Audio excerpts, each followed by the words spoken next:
मुख्यमंत्री महानता।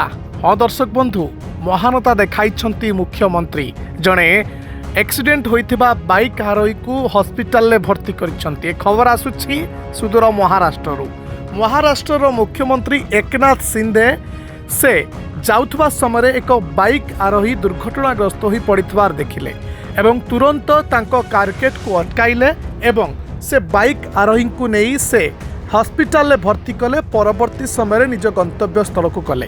यापर मुख्यमंत्री कार्य को समस्ते भूरी भूरी प्रशंसा करुछंती। हाँ दर्शक बंधु, महाराष्ट्र रे एबे निर्वाचन पाई सरगर्म रही राजनीति आउ यार भितर मुख्यमंत्री एकनाथ शिंदे कार्य लोकों मनरे एक प्रकार भल भावना सृष्टि करिबो एकनाथ शिंदे तेणु एकनाथ शिंदे कार्य निहाती भावे प्रशंसनीय। जड़े बाइक आरोही पड़ जाइथिले तांकू से निज कारकेट अटकाई नहीं हॉस्पिटल में भर्ती करने पर से निज गंतव्य स्थल को जाइथिबार खबर जहाँ सामना को आसुछि। एभली किछि खबर पाई आज ही हमको सब्सक्राइब करंतु।